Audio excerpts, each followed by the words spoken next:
Imperial Steel Incorporated has many of the legal rights of a person. It can buy and sell property. It can borrow money. It can sue in court and be sued. It carries on a business.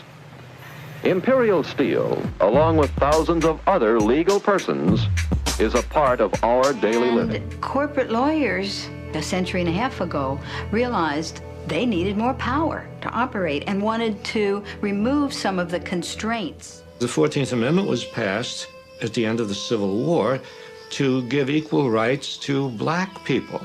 And that was intended to prevent the states from taking away life, liberty, or property from black people, as they had done for so much of our history. And what happens is the corporations come into, oh, you can't deprive a person of life, liberty, or property. We are a person. A corporation is a person. And the Supreme Court goes along.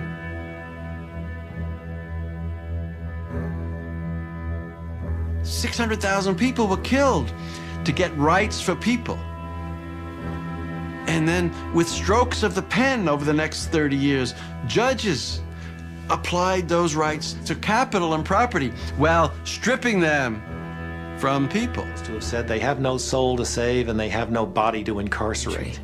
All publicly traded corporations have been structured through a series of legal decisions to have a peculiar and disturbing characteristic. In fact, the corporation is legally bound to put its bottom line ahead of everything else, even the public good. That we can drive these automobiles on. Let somebody else have those problems.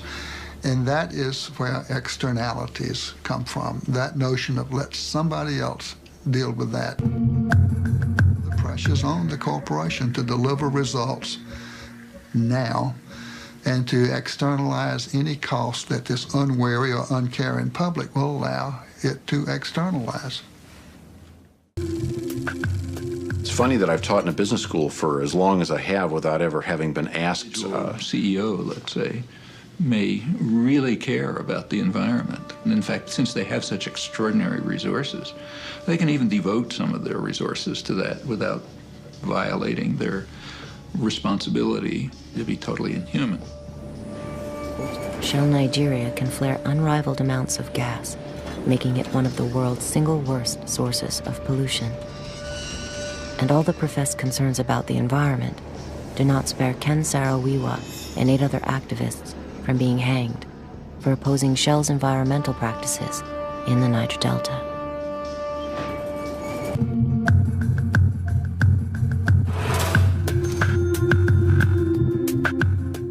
Characteristics that define this particular disorder one by one and see how they might apply to corporations.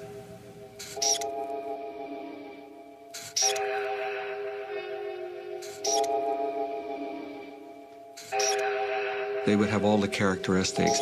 And in fact, in many respects, a corporation of that sort is the prototypical psychopath. Like the church, the monarchy, and the Communist Party in other times and places, the corporation is today's dominant institution.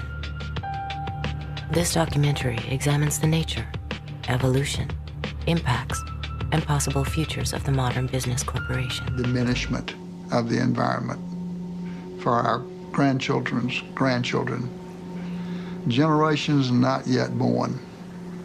Some people have called that intergenerational tyranny, a form of taxation without representation levied by us on generations yet to be. It's the wrong thing to do. I could see that being a good logo for the principal company. Well, okay, guys, enough bullshit.